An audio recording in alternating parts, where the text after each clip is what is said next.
بسم اللہ الرحمن الرحیم۔ السلام علیکم فرینڈز۔ اوغوز خان، جنہیں اوغوز عطا، اوغوز کاغان اور اوغوز آقا بھی کہا جاتا ہے، ترکوں کے جد امجد سمجھے جاتے ہیں۔ میرا نام غازی انشال علی ہے اور برائٹ لیمپس کی اس کون ہے وہ بایوگرافی سیریز میں میں آپ کو اوغوز خان کی بایوگرافی اور ان کے متعلق بتاؤں گا۔ آپ دیکھ رہے ہیں چینل برائٹ لیمپس کی کون ہے وہ بایوگرافی اوغوز خان پارٹ 1۔ کچھ مورخین کے خیال میں اوغوز خان ذوالقرنین بادشاہ ہیں، کیونکہ اوغوز خان نے بھی پوری دنیا فتح کی اور وہ بھی اپنے سر پر جو تاج پہنتے تھے وہ 2 سینگا تاج تھا۔ اوغوز خان کے بارے میں تفصیل ہمیں اوغوز نامہ سے ملتی ہے۔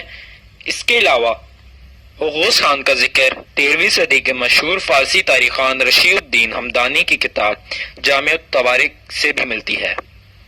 مورخین کے مطابق طوفان نوح آنے کے بعد حضرت نوح علیہ السلام نے اپنے 3 بیٹوں کو جو ان کے ساتھ اس کشتی میں موجود تھے جو حضرت نوح علیہ السلام نے بنائی تھی، زمین دوبارہ آباد کرنے کے لیے دنیا کے مختلف علاقوں میں بھیج دیتے ہیں۔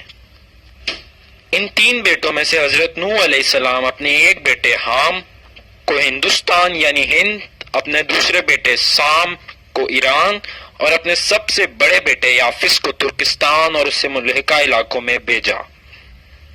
ترکوں کے مطابق یافس کو ایک اور نام اولجائے خان سے بھی پکارا جاتا تھا، یعنی یافس کا دوسرا نام اولجائے خان تھا۔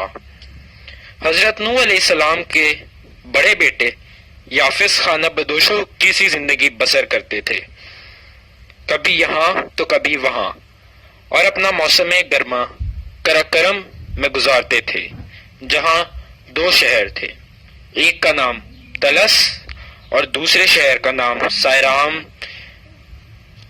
جس کے 40 دروازے تھے۔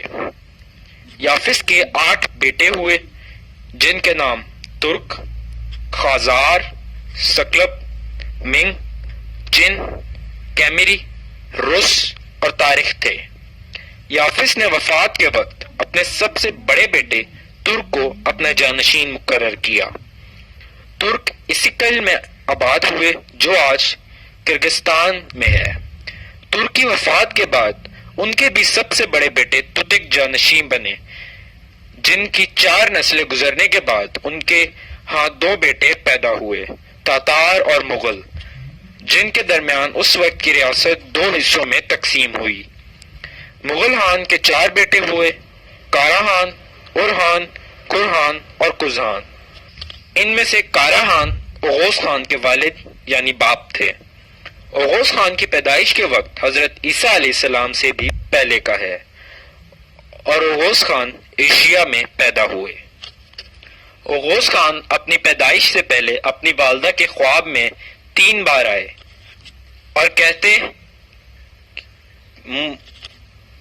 جی آپ کا دودھ اس وقت تک قبول نہیں جب تک آپ اسلام نہ قبول کر لیں۔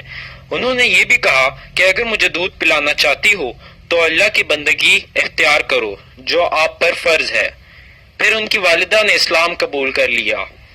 مورخ ابو الغازی لکھتے ہیں کہ ترک قوم یافس کے دور سے حضرت نوح علیہ السلام کے دین پر تھی، مگر تارا خان کے زمانے تک بت پرستی اور شرک پھیل چکا تھا، جبکہ اوغوز خان نے عقیدہ توحید کو دوبارہ زندہ کیا اور ان لوگوں میں اسلام کی روح کو بھی دوبارہ زندہ کیا۔ اوغوز خان کی والدہ نے خفیہ طور پر اللہ پر ایمان لے آئیں اور مسلمان ہو گئیں، مگر انہوں نے اپنے ایمان لانے کا ذکر اس لیے نہ کیا کیونکہ ان کا باقی تمام قبیلہ بت پرست تھا۔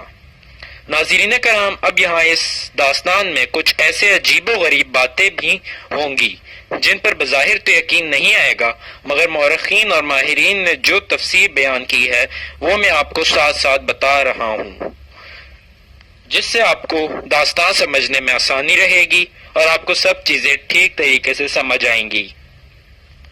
ترکوں کے مطابق اوغوز خان نے پیدا ہوتے ساتھ ہی بات چیت شروع کر دی تھی، مگر میں آپ کو یہ بات بتاتا چلوں کہ تاریخ میں 3 ہی ایسے بچے موجود ہیں جنہوں نے پیدا ہوتے ساتھ ہی بولنا شروع کر دیا تھا، اور ان بچوں میں اوغوز خان کا نام شامل نہیں۔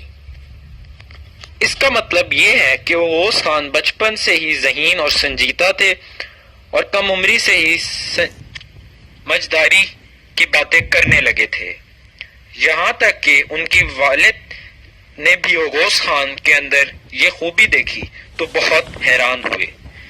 ترک تاریخ کے مطابق اوغوز خان نے ماں کا دودھ صرف ایک دن پیا اور پھر وہ چھوڑ کر گھوڑے کے دودھ اور گوشت کی فرمائش کی اور 40 دنوں میں جوان ہو گئے۔ اس کا مطلب یہ بیان کیا جاتا ہے کہ انہوں نے ماں کا دودھ ایک دن پیا اور اس کے بعد کھانا بدوشی والی خوراک استعمال کرنا شروع کر دی، اور 40 دنوں میں جوان ہونے کا مطلب یہ ہے کہ وہ ذہنی اور جسمانی طور پر پہلے ہی جوان ہو گئے تھے۔ اور پھر اوغوز خان نے کھانا بدوشوں والی سخت زندگی گزاری جس میں گھوڑے کا دودھ ایک بنیادی اور اہم غذا تھی۔ اوغوز خان کی پیدائش کے وقت اس قبیلے میں ایک اژدہا خوف و ہراس پھیلاتا تھا جس کا نام کیان تھا۔ تب اوغوز خان کی شہرت ایک ماہر تیر انداز، ایک بہترین تلوار باز اور ایک ذہین شخص کی حیثیت سے ہر طرف پھیل چکی تھی۔ اوغوز خان نے اس اژدہے کو مارنے کے لیے اسے پہلے گھیرا۔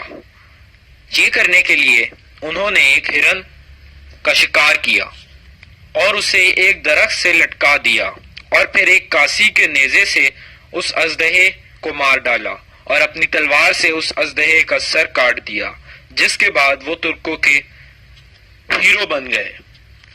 اوغوز خان کے والد ان کے لیے اپنے بھائی کزحان کی بیٹی بیاہ لائے۔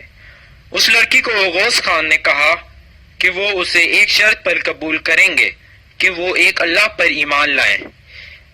اس لڑکی نے انکار کیا تو اوغوز خان نے اس سے شادی نہ کی اور اس سے علیحدگی اختیار کر لی۔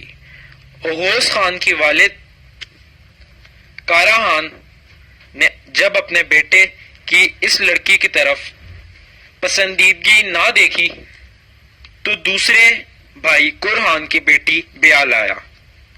اس لڑکی کو بھی اوغوز خان نے ایمان لانے کا کہا اور انکار پر اس نے اس لڑکی سے بھی علیحدگی اختیار کر لی۔ کاراہان اوغوز خان کے والد، جنہیں اصل صورتحال کا پتہ نہیں تھا، اپنے تیسرے بھائی اورحان کی بیٹی کو اوغوز خان کے ساتھ شادی کے لیے لایا، جو اوغوز خان کی اسی دعوت پر ایمان لے آئی اور پھر اوغوز خان نے اس لڑکی سے شادی کر لی۔ تو ویورز اینڈ فرینڈز، اب چینل برائٹ لیمز کی کون ہے وہ بایوگرافی سیریز کا اوغوز خان کا پارٹ 1 ختم ہو گیا۔ آپ لوگوں کو اوغوز خان کا بچپن اور ان کی شروع کی زندگی کیسی لگی کمنٹ سیکشن میں ضرور بتائیں، اور آپ لوگوں کو یہ ویڈیو کیسی لگی یہ بھی کمنٹ سیکشن میں بتائیں اور ویڈیو لائک بھی کریں۔ اگر آپ ایسی اور انفارمیٹیو اور انٹرسٹنگ ویڈیوز ہماری کون ہے وہ بایوگرافی سیریز میں دیکھنا چاہتے ہیں تو چینل برائٹ لیمز کو سبسکرائب کریں اور بیل آئیکن بھی پریس کریں تاکہ آپ کو ہر نئی ویڈیو کا نوٹیفیکیشن بھی مل جائے۔ اور فرینڈز، اگر آپ ٹاپ 10 سیریز